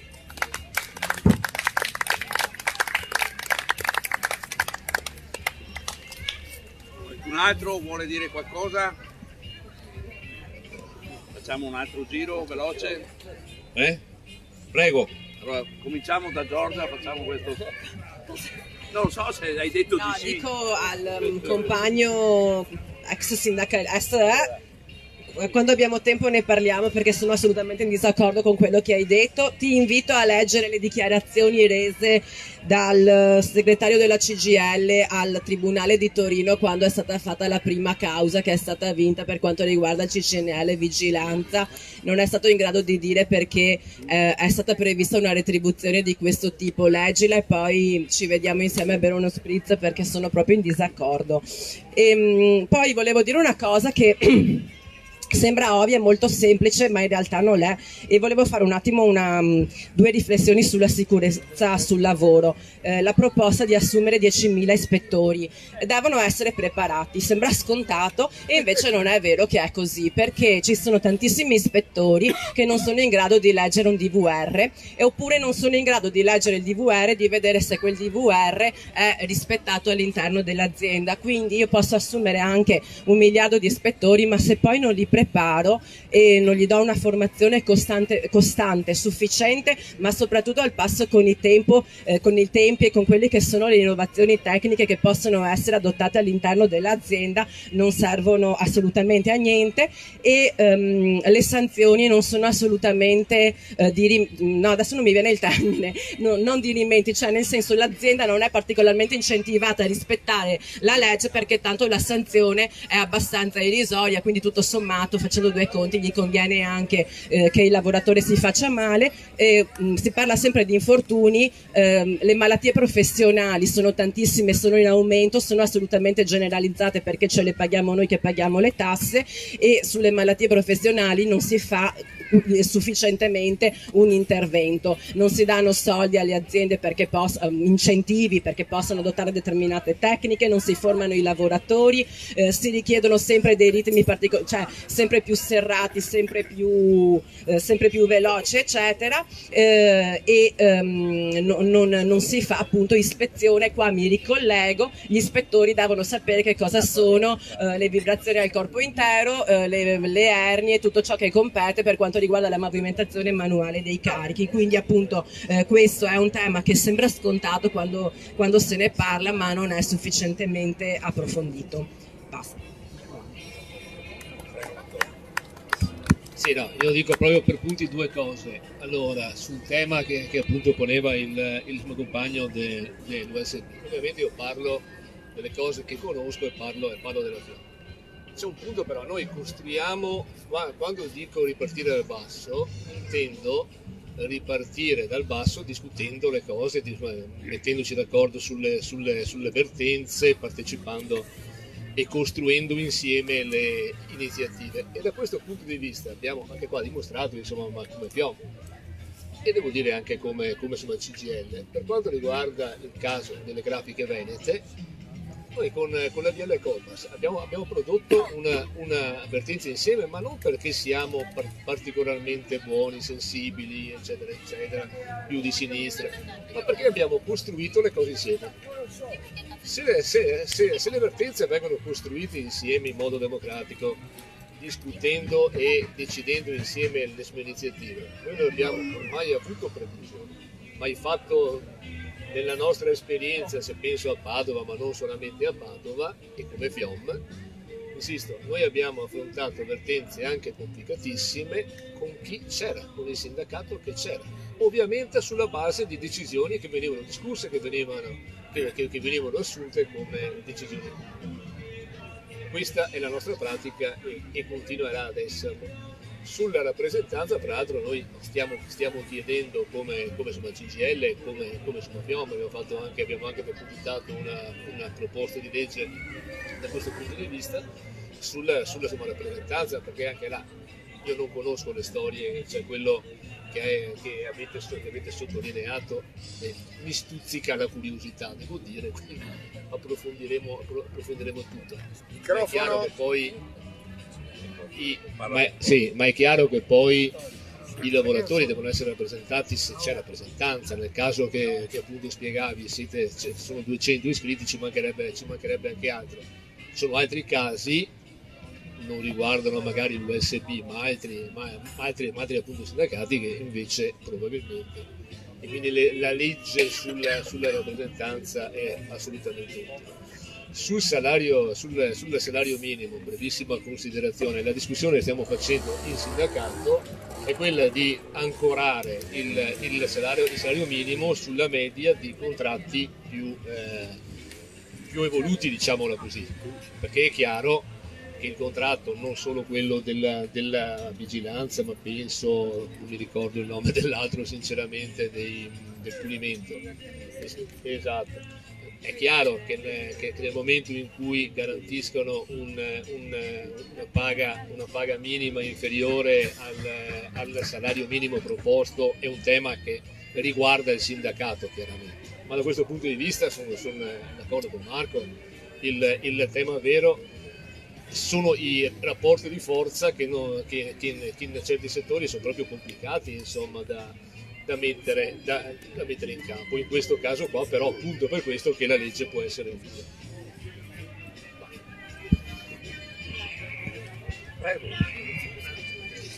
Grazie, due battute. Allora, legge 199 del 2016. Cos'è? In due battute, è una legge contro lo sfruttamento in tutti i settori lavorativi che per la prima volta identifica i parametri che consentono di procedere legalmente a tutelare questa condizione. Esiste dal 2016 in Italia e in nessun altro paese del mondo. Da questo punto di vista una lotta di 15 anni ha portato a casa questo risultato e in questi 6 anni la stiamo usando pochissimo. Salario minimo per legge, sì, certo, quanto mai opportuno, con l'impostazione e i criteri che però devono essere di un certo tipo. Prima della pandemia, come Fly, nel settore delle carni, noi siamo andati a conoscere la realtà della Germania, dove il salario minimo c'è da parecchi anni. Ok? Credo siano 400.000 i lavoratori del settore delle carni in Germania. Il salario minimo c'era in Germania e veniva applicato in maniera molto parziale, attraverso l'illegalità e attraverso l'utilizzo furbetto di altre normative, cioè importavano le squadre di lavoratori ungheresi e li facevano il contratto del loro paese. Allora, vogliamo parlare di salario minimo? Di un certo tipo di salario minimo? Di un'ancora di legge su cui far forza, far leva? Io dico, siamo in un paese che non è la Germania, siamo in un paese dove alcuni territori, alcune province, le IITL, cioè gli vecchi ispettorati del lavoro, hanno un funzionario.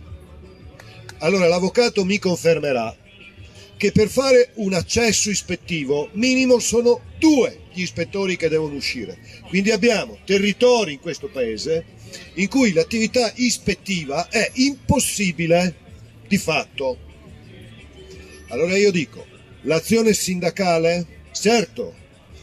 L'azione di recupero normativo? Certo. Ma qui abbiamo un altro aspetto che è politico e culturale su cui noi dobbiamo lavorare. Ne accennavo prima, lo ripeto, qui ci sono 30 anni di scelte politiche, secondo me consapevoli, per distrutturare un apparato industriale, un mondo del lavoro, proprio per frenare e abbattere quelle conquiste sociali che erano state conquistate e che potevano progredire.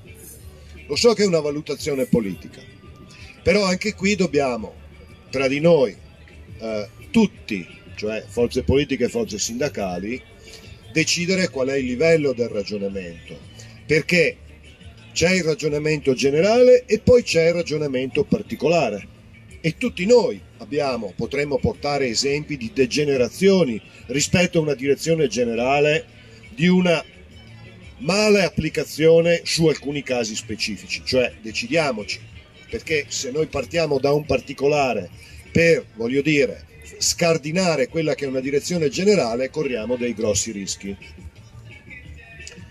Questa è una mia convinzione personale politica, che noi questa azione però potremmo concretizzarla al di fuori di quello che è oggi una realtà politica bipolare. Cioè o si coalizza a partire, secondo me, dal recupero del mondo del lavoro, che è la base di questa che è una repubblica fondata sul lavoro.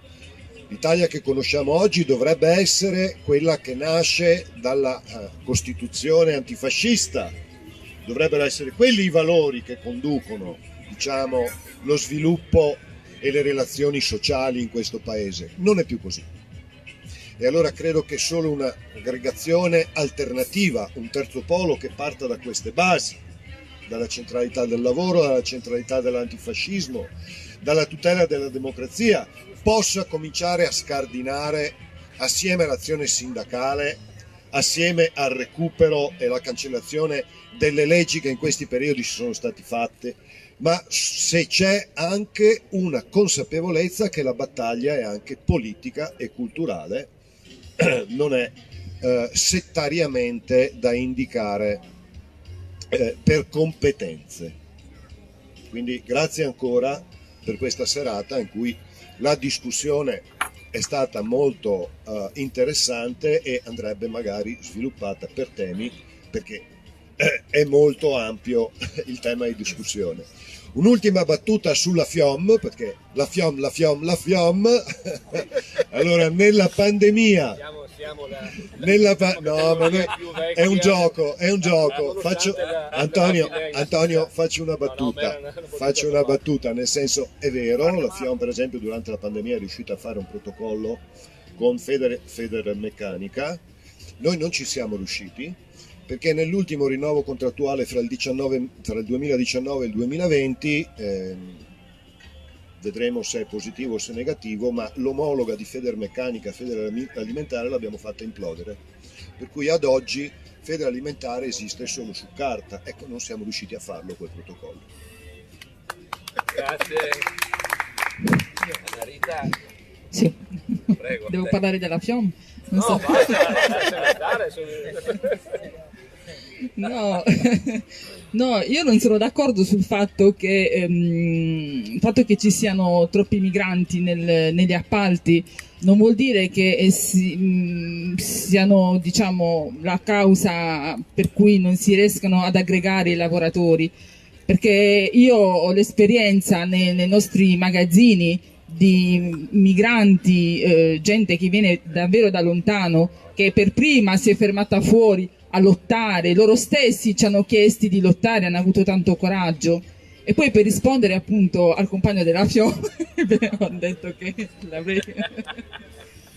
Noi purtroppo difficilmente siamo presenti ai tavoli, noi non siamo firmatari del contratto collettivo, quindi è un problema. Le aziende non ci vogliono, ma ancor più quando le aziende ci vogliono sono gli stessi confederali che non vogliono sedersi con noi. Noi abbiamo questo grande problema e per questo noi dobbiamo sempre movimentarci, sempre fare lotta, metterci fuori dai cantieri, perché in qualche modo anche solo per spiegare ai lavoratori, per farci sentire, facciamo contrattazione fuori dai cancelli, mi dice anche Massimo. E un'altra piccola, io credo che parlo soprattutto da lavoratrice, bisognerebbe quando si è sindacalisti parlare, sì, la politica è importante, va di pari passo con il sindacato, certo, però bisognerebbe più parlare di sindacato che di politica e stare veramente vicino ai bisogni e alle esigenze dei lavoratori, perché molto spesso i lavoratori si disaffezionano dai sindacati proprio perché li vedono lontani, li vedono parlare di temi politici che loro magari neanche sono lontani dai loro bisogni. Sì, vero, la politica ovviamente è il centro di un paese, è tutto quello che riguarda la vita, il sociale, certo, le leggi, tutto quello che ci riguarda, però i lavoratori hanno bisogno di cose più immediate, più concrete, cose più vicine che si possono risolvere, cioè bisogna essere un po' più concreti, insomma. Spero di essere, insomma... Sì, credo che qua cerchiamo tutti di essere molto concreti. Vabbè, io adesso non faccio le conclusioni perché mi pare che la discussione di questa sera abbia aperto più tanti problemi, abbia toccato un insieme di questioni molto ampie. Il punto che mi interessa sottolineare è il fatto che ancora una volta noi ribadiamo il nostro profondo interesse e partecipazione alla condizione del lavoro e alla necessità di dare delle risposte e di, come dire, tentare insomma, di rovesciare questa condizione insomma, che in questi anni abbiamo vissuto e di cui siamo stati complessivamente oggetto, insomma, una trasformazione della società che ha colpito in maniera radicale il lavoro, lo ha svuotato di diritti, ne ha ridotto anche la condizione salariale e materiale. Volevo solo fare un'osservazione ad Annarita, il compagno assolutamente di dire che c'è una difficoltà perché ci sono i migranti, perché qua siamo tra compagne e compagni che, voglio dire, su questo terreno hanno costruito... No, ma tu hai detto, no, non voglio essere polemico, volevo solo fare un'osservazione che penso sia condivisa sul fatto che magari non era chiarissimo, però non c'era certamente l'intenzione di stigmatizzare o di, come dire che la difficoltà di mobilitazione nel settore edile dipende dal fatto che c'è un'alta concentrazione di lavoratori migranti, perché tutti quanti noi siamo sempre stati convinti, ancora prima che partissero le lotte della logistica, perché qua ci conosciamo, che il lavoro migrante sarebbe stato un punto centrale delle dinamiche della lotta di classe in questo paese, cioè prima che cominciassero anche le lotte nella logistica. Sì, ma sappiamo come sono i settori. Noi stiamo parlando del fatto che pensiamo che il lavoro migrante sia una parte fondamentale della composizione di classe in questo paese e che sia nei fatti dimostrato anche materialmente in alcune realtà, soprattutto nella logistica, il settore più capace di mobilitarsi e condurre rotte radicali. Su questo non c'è nessun problema.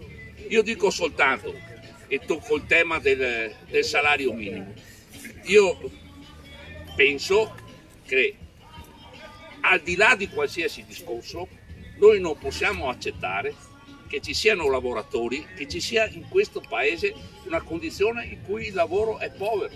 Punto. Non c'è, cioè questa è una questione che va al di là della questione sindacale.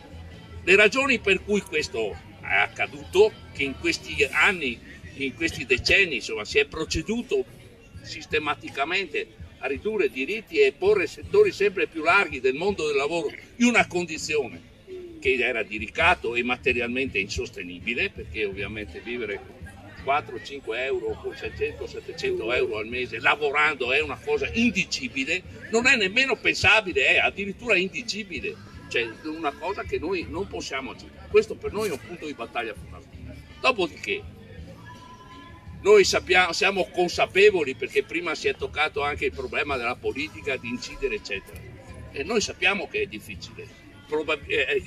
Sappiamo anche che sarà difficile, per esempio per Unione Popolare, superare il 3%, la soglia del 3% ed è legge. Ma non è questo il punto, oppure è il punto in parte, ma la questione fondamentale è cominciare a costruire in questo paese una vera alternativa, perché se non si rompe lo schema bipolare dell'alternanza centrodestra e centrosinistra, che poi nella sostanza, dalle questioni della politica internazionale alle questioni economiche e alle questioni di fondo sostanzialmente condividono la stessa impostazione, perché di questo si tratta, noi non possiamo andare da nessuna parte. Cioè questo è il punto, dobbiamo cominciare a lavorare alla costruzione dell'alternativa, perché noi oggi ci troviamo di fronte evidentemente a un avanzamento di una destra che è cresciuta dentro la devastazione di una alternativa possibile. Questo è il punto. E noi dobbiamo costruirla, costi quel che costi, perché non c'è altra via. L'ha dimostrato la Francia, chiaramente. Cioè l'ha dimostrato la Francia. C'è stata unione popolare in Francia e questo ha ridimensionato potentemente il peso politico della destra in quel paese, ma su una battaglia chiara di collocazione politica e di programmatica. Noi possiamo discutere su alcuni elementi di programma. Io penso che ad esempio alcune osservazioni che sono state fatte, per esempio sulla proposta relativa, cioè, a parte il fatto che si dice 10.000, ma poi insomma ovviamente l'idea è quella di avere una presenza più costante, più precisa, qualificata naturalmente del controllo di quelle che sono. Dopodiché è altrettanto vero che senza una presenza forte dell'organizzazione sindacale dentro le fabbriche il controllo sulla sicurezza è difficile che si eserciti. Io ricordo nella mia fabbrica, dove erano tutti iscritti alla CGIL quando c'ero io 10 anni fa e anche prima, cioè non potevano nemmeno quelli degli appalti lavorare senza le condizioni di sicurezza. Quelli che venivano a fare dei lavori dentro in fabbrica dovevano osservare le norme di sicurezza, se no noi fermavamo il lavoro, non dei nostri, ma anche quello degli altri, perché non si poteva in quella fabbrica, ma credo sia successo in tanti altri posti, non è che sia uno, si faceva così, ma dipendeva ovviamente dal fatto che c'era una presenza sindacale operativa. Chiudo, vi ringrazio per la vostra presenza, credo che continueremo a discutere, ma è fondamentale che si ragioni dentro quella che è una necessità oggi fondamentale, quello di costruire una prospettiva, un altro punto di vista, quello che si diceva prima, anche una battaglia di tipo culturale, non soltanto politico e sindacale, un altro immaginario, un altro modo, un'altra possibilità, dire che un altro mondo è possibile, che non è possibile vivere dentro una condizione come questa, che per settori sempre più larghi della società, soprattutto quella che vive di lavoro, come si dice, dipendente o parasubordinato. Quelli che della generazione no, ma ha perfettamente ragione la Giorgia, noi non riconosciamo l'esistenza di larghe fasce di lavoro che non sono descritte dalla nostra lettura della società, e invece questo dovrebbe essere, perché c'è molto lavoro che invece non è direttamente dipendente, ma è comunque lavoro sfruttato, e quindi anche di questo dovremmo occuparci. Noi cercheremo di farlo, continueremo a discutere e a confrontarci, l'abbiamo fatto sempre, cercheremo sempre, come abbiamo sempre fatto, di sostenere tutte le vertenze e tutte le lotte, le faccia alla FIOM, le faccia alla FLAI, le faccia all'USB, le faccia alle ADL, laddove c'è conflitto, dove là c'è il tentativo di far, come dire, migliorare la condizione del lavoro. Per noi là come dire, è un punto fondamentale garantire in qualche misura solidarietà e presenza. Per quello che noi possiamo, abbiamo sempre fatto e continueremo a farlo. Unione popolare, questa è la parola d'ordine, unione popolare, unire le lotte sociali dentro una battaglia politica di trasformazione della società. Buonasera a tutti e devo bere se no. Avete un atto? No, se però prendete quello che vuoi. Sì, e adesso se volete